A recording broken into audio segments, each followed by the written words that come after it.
Baik, perkenalkan nama saya Edelsia Vanessa Baruk. Saya akan membawakan materi tentang karakteristik aset.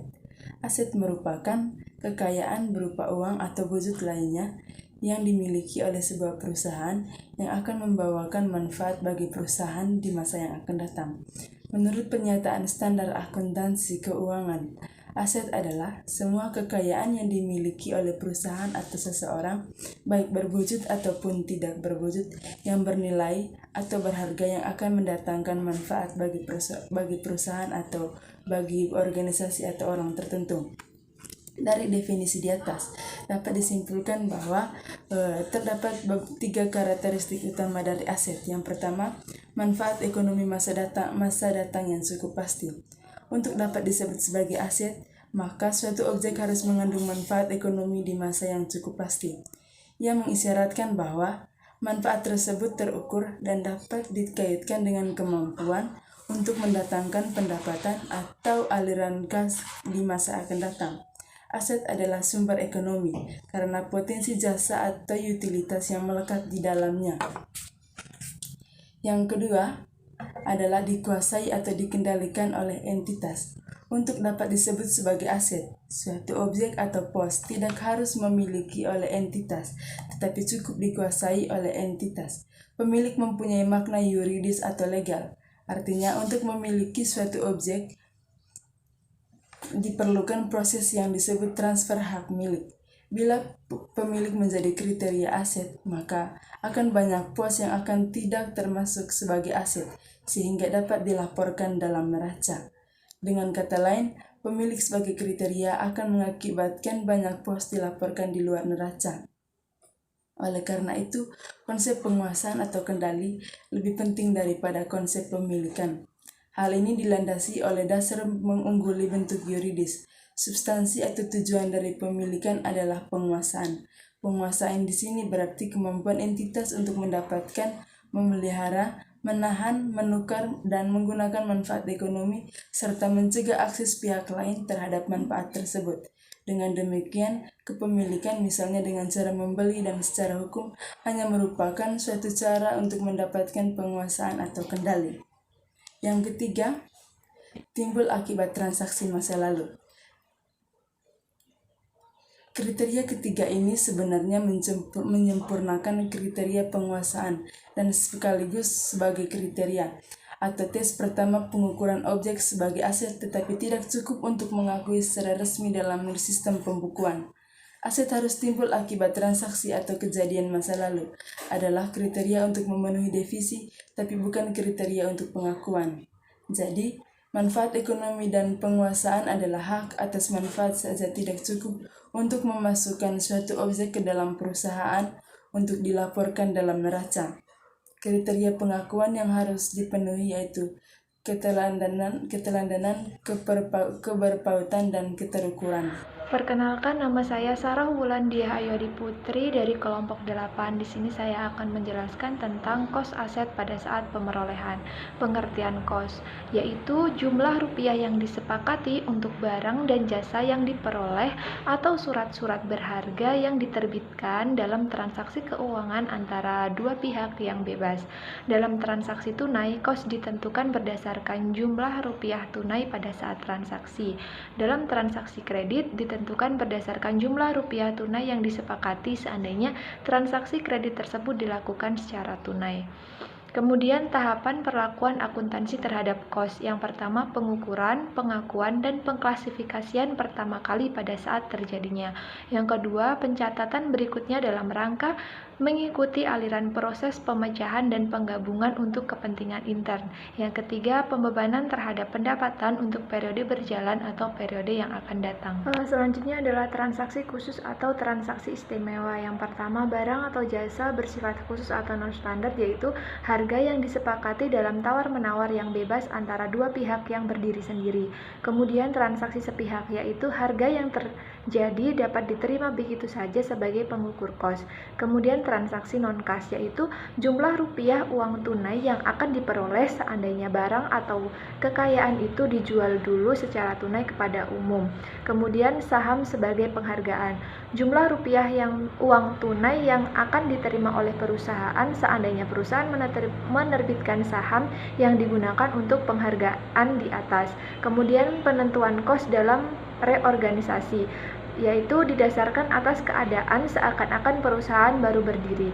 Kemudian hadiah atau hibah, yaitu nilai tunai implisitnya. Kemudian temuan, yaitu jumlah rupiah uang tunai yang pasti diperlukan untuk memperoleh sumber alam atau teknik pemrosesan tersebut seandainya sumber tersebut sudah dalam keadaan siap pakai atau dalam status siap dipasarkan atau dikomersilkan. Yang selanjutnya adalah konsep penilaian aktiva. Ada dua, yaitu nilai keluaran dan nilai masukan. Nah, nilai keluaran ini didasarkan atas jumlah rupiah atau penghargaan lainnya yang diterima suatu unit usaha apabila suatu aktiva atau potensi jasa akhirnya keluar dari kesatuan usaha karena suatu pertukaran. Dasar penilaiannya ada 4. Yang pertama, penerimaan kas atau potensi jasa di masa mendatang didiskontokan. Yang kedua, harga jual sekarang. Yang ketiga, nilai setara tunai. Yang keempat, nilai likuidasi. Kemudian yang selanjutnya adalah nilai masukan. Nilai masukan ini didasarkan atas jumlah rupiah yang harus dikeluarkan atau dikorbankan untuk memperoleh aktiva atau objek jasa tertentu yang menjadi masukan dalam unit usaha. Dasar penilaiannya ada 4 juga. Yang pertama, kos historis. Yang kedua, kos masukan sekarang. Yang ketiga, kos standar. Yang keempat, kos masa mendatang didiskontokan. Sekian dari saya. Terima kasih. Yang berikut yaitu menyebutkan dan menjelaskan berbagai dasar atau atribut penilaian aset. Di dalam akuntansi, istilah pengukuran dan penilaian sering tidak dibedakan karena adanya asumsi bahwa akuntansi menggunakan unit moneter untuk mengukur makna ekonomik suatu objek, pos, atau elemen. Pengukuran biasanya digunakan dalam akuntansi untuk menunjuk proses penentuan jumlah rupiah yang harus dicatat untuk objek pada saat pemerolehan. Tujuan dari penilaian aset adalah untuk mempresentasi atribut pos-pos aset yang berpaut dengan tujuan laporan dengan menggunakan basis penilaian yang sesuai. Sedangkan tujuan pelaporan keuangan adalah menyediakan informasi yang dapat membantu investor dan kreditor dalam menilai jumlah saat dan ketidakpastian aliran kas bersih ke badan usaha. Singkatnya, tujuan penilaian aset harus berpaut dengan tujuan pelaporan keuangan. FASB mengidentifikasi ada 5 makna atau atribut yang dapat dipresentasi berkaitan dengan aset. Dasar penilaian menurut FASB mengidentifikasi 5 makna atau atribut yang dapat dipresentasi berkaitan dengan aset. Dasar penilaian menurut FASB yaitu sebagai berikut. Yang pertama, historical cost, yaitu tanah, gedung, perlengkapan pabrik, dan kebanyakan sediaan dilaporkan atas dasar cost. Historinya yaitu jumlah rupiah kas atau setaranya yang dikorbankan untuk memperolehnya. Yang kedua, current cost, yaitu beberapa sediaan disajikan sebesar nilai sekarang atau penggantinya, yaitu jumlah rupiah kas atau setaranya yang harus dikorbankan kalau aset tertentu diperoleh sekarang. Yang ketiga, current market value. Beberapa jenis investasi dalam surat berharga disajikan atas dasar nilai pasar sekarang, yaitu jumlah rupiah kas atau setaranya yang dapat diperoleh kesatuan usaha dengan menjual aset tersebut dalam kondisi perusahaan yang normal. Yang keempat, net realizable value. Beberapa jenis piutang jangka pendek dan sediaan barang disajikan sebesar nilai terrealisasi bersih, yaitu jumlah rupiah kas atau setaranya yang akan diterima dari aset tersebut dikurangi dengan pengorbanan yang diperlukan untuk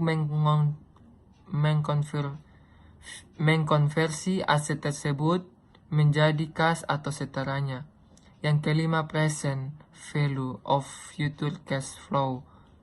Piutang dan investasi jangka panjang disajikan sebesar nilai sekarang, penerimaan kas di masa mendatang sampai piutang terlunasi, dikurangi dengan tambahan kos yang mungkin diperlukan untuk mendapatkan penerimaan tersebut. Yang berikut yaitu konsep penilaian suatu aset. Konsep penilaian suatu aset dibagi menjadi 4, yaitu nilai likuidasi, nilai berkesinambungan, nilai buku dari aktiva, dan nilai instrik sekuritas. Nilai likuidasi yaitu sejumlah uang yang dapat direalisasikan jika aktiva atau sekelompok aktiva dijual secara terpisah dari organisasi operasionalnya. Yang kedua, nilai berkesinambungan, sejumlah uang yang dapat direalisasikan jika perusahaan dijual sebagai suatu bisnis operasi yang berkesinambungan. Yang ketiga, nilai buku dari aktiva. Nilai akuntansi dari aktiva dikurangi akumulasi penyusutan. Terdapat 2 jenis nilai buku, yaitu nilai buku dari perusahaan, artinya total aktiva perusahaan dikurangi kewajiban dan saham preferen yang tertera dalam neraca. Yang kedua, nilai pasar dari aktiva, artinya harga pasar di mana aktiva diperdagangkan pada dasar pasar bebas. Bagi perusahaan atau nilai pasar terkadang dipandang sebagai nilai tertinggi dibandingkan nilai likuiditas atau nilai berkesinambungan. Yang keempat, nilai intrinsik sekuritas, yaitu harga sekuritas yang seharusnya jika dihargai secara benar berdasarkan faktor-faktor penunjang penilaian aktiva, pendapatan, prospek, masa depan, manajemen, dan lain-lain, atau berdasarkan fakta, yaitu nilai sekarang dari arus kas yang disediakan untuk investor diskontokan pada tingkat pengembalian yang ditentukan sesuai dengan jumlah risiko yang menyertainya.